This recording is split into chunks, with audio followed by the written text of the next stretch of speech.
باب ذکر نسواں میں اگر میں قدم رکھوں تو یہ ذہن میں رہے کہ قرآن میں سورہ رجال تو نہیں ہے مگر سورہ نساء ہے۔ صلوات پڑھیں ذرا محمد و آل محمد۔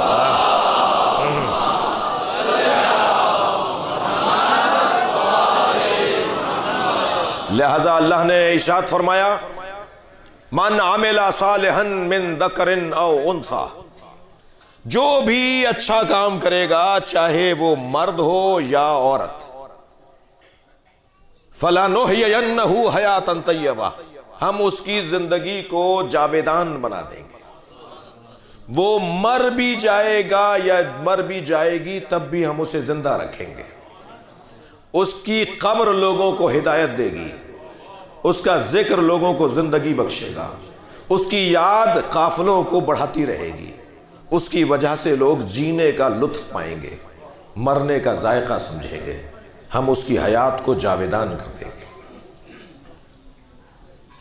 اور ہم اسے ایسا اجر دیں گے کہ جیسا اجر ہم نے اس سے پہلے کسی کو نہیں دیا، اور معلوم ہوگا کہ عمل انجام دینے کے بدلے میں اللہ کیا انعام عطا کرتا ہے۔ عزیزو، وادی ذکر انسا ہے، آج نسبت ہے ایک ایسی بیوی کی کہ جو فخر امیر المومنین ہے، جس پر علی فخر کرتے ہوئے نظر آئے، جو کائنات کے لیے زیب و زین ہو، اس اب کی زین کو زینب کہتے ہیں، وہ علی کے لیے جو زیب بن جائے، جو علی کے لیے زینت بن جائے۔ دیکھو میرے عزیزو، خاتون کے 4 روپ ہیں، خواتین کے 4 رنگ اور روپ ہیں، خواتین 4 روپوں میں اور 4 حلیوں میں ہمیں نظر آتی ہیں۔ ایک تمہید زندگی، ایک اصل زندگی، ایک نتیجہ زندگی، اور ایک حسن زندگی۔ اس کی گونج ختم کیجئے، اس کو سیدھا کیجئے۔ ایک تمہید زندگی، شکریہ۔ خاتون کبھی رنگ اپناتی ہے، روپ اپناتی ہے، جس کو میں اپنی اصطلاح میں کہہ رہا ہوں تمہید زندگی۔ خاتون کا جب حلیہ تبدیل ہوتا ہے تو وہ ایک اور رنگ اپناتی ہے، اور وہ ہے اصل زندگی۔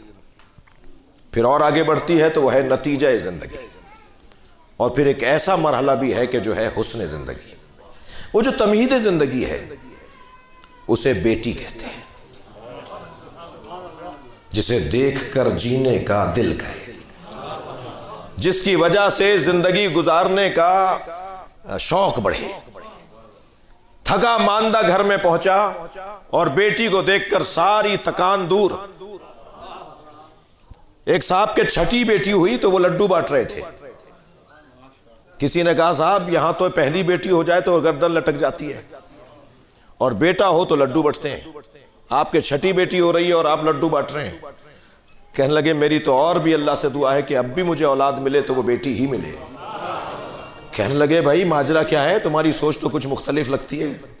کہنے لگے توجہ چاہوں گا، کہنے لگے جی بیٹھ جائیے بیٹھ جائیے۔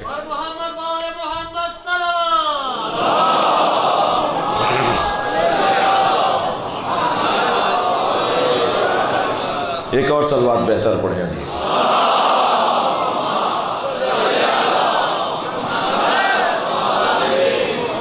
اس سے بہتر اور بلند صلوات پڑھیں۔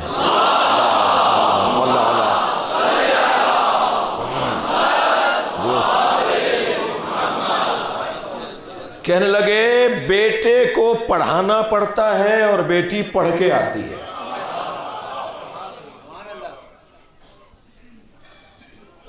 آپ کبھی گھر میں جائیے، بیٹا بھی ہو اور بیٹی بھی ہو آپ کے، تو آپ نے گھر میں داخل ہوتے کے ساتھ ہی جب آواز لگائی تو فرزند ارجمند بیٹے صاحب، آج کل کی بات کر رہا ہوں، موبائل میں کچھ کر رہے ہیں۔ اب میں نے یہ کچھ کر رہے ہیں جان بوجھ کے کہا ہے، یہ موبائل میں کچھ مصروف عمل ہے۔ ابا کو دیکھ کر بس بڑی مہربانی فرمائی کے سلام کر لیا، اور بیٹی نے سارے کام چھوڑ کر ابا سے لپٹنا شروع کیا. ہاتھ سے بیگ لے گی, ہاتھ سے سامان لے گی, کوشش کرے گی جوتے اتار دے, لپٹے گی, چپٹے گی, بات کرے گی. یہ کس نے سکھایا ہے اس کو؟ بیٹے کو کس نے منع کیا تھا؟ بیٹی اخلاقیات, رافت, محبت, حسن, جمال, مودت لے کر آتی ہے. حضرت ابراہیم جیسے دعا کر رہے ہیں, یا اللہ مجھے بیٹی عطا فرما. سرکار دو جہاں کو اللہ نے اگر کچھ دیا ہے تو اسے بیٹی کہا جاتا ہے. جی بہت کچھ دیا ہے, مگر سب کچھ دینے کے بعد بھی اللہ نے نہیں کہا کہ ہم نے تمہیں عطا کر دیا کوثر. بیٹی دے کے کہا کہ ہم نے تمہیں خیر ہی خیر دے دی. اللہ کی عطائیں ساری ایک طرف اور سیدہ ایک طرف. اللہ اکبر. جن عورتوں کے ہاں پہلا بچہ, پہلی اولاد بیٹی ہوتی ہے, وہ ان عورتوں پر فضیلت رکھتی ہیں جن کے ہاں پہلا بچہ بیٹا ہوتا ہو. حدیث سنا دی ہے میں نے آپ کو. ممکن ہے کوئی کہے کہ صاحب یہ تو ہمارے ہاتھ میں ہی نہیں ہے. تو ہاں کچھ فضیلتیں عطائی بھی تو ہوتی ہیں, کچھ فضیلتیں جزائی ہوتی ہیں, کچھ فضیلتیں عطائی ہوتی ہیں. یہ اس خاتون پر عطائے پروردگار ہے کہ اسے اللہ نے پہلے بیٹی دی ہے. جن کو اللہ 3 بیٹیاں مسلسل دے دے, میرے مولا نبی فرماتے ہیں جنت کی ضمانت میں لیتا ہوں. بیٹی, خود اس لفظ بیٹی میں کتنا پیار ہے کہ کوئی ان سے پوچھے جن کے ہاں بیٹی نہیں ہے. یہ ہے تمہید زندگی. جینے کا مزہ آتا ہے, جینے کے لیے کا شوق بڑھتا ہے کہ ابھی اور مجھے زندہ رہنا ہے, مجھے بیٹی ملی ہے. میں اور آپ تو کیا حیثیت رکھتے ہیں جب سرکار دو جہاں یہ فرمائے کہ فاطمہ کو دیکھ کے تبلیغ میں لطف آتا ہے. اے فاطمہ, میں حوصلہ پاتا ہوں تمہیں دیکھ کر. سارا معاشرہ مجھے اذیتیں پہنچاتا ہے, مگر جب میں فاطمہ کو دیکھتا ہوں تو میری ساری تکلیفیں دور ہو جاتی ہیں کہ میرے پاس فاطمہ ہے. بیٹی تمہید زندگی. یہ جب اصل زندگی میں ڈھلتی ہے تو یہ بیوی بنتی ہے. بیٹی جب زوجہ بن جائے تو یہ اصل زندگی ہے. خبردار بیٹیوں کو گھر نہ بٹھاؤ. وقت آ جانے پر, اہل مل جانے پر, کف مل جانے پر, ظاہری اور بظاہر کوئی اگر ہم پلہ ہے مل جانے پر ان کو بیا دو. البتہ تعلیم, پڑھائی ان کی اپنی جگہ ضروری ہے, اس لیے کہ اگر خاتون تعلیم یافتہ نہیں ہوگی تو سماج تعلیم یافتہ نہیں ہوگا. جی, اور دین بھی انہیں دینے کی ضرورت ہے. عورتوں میں خاص طور پر دین کا جذبہ مردوں سے 3 برابر زیادہ ہے. اگر میری بات روشن نہ ہو تو مثال دوں, میں تو 3 مجلسوں کے بعد تھک جاتا ہوں. یہ سارے دن مجلس ایک گھر سے دوسرے گھر میں, دوسرے گھر سے تیسرے گھر میں, اور اس کے بعد بھی گھر آ کر کہتی ہیں ایک مجلس رہ گئی ہے وہ کر کے آ جاؤں.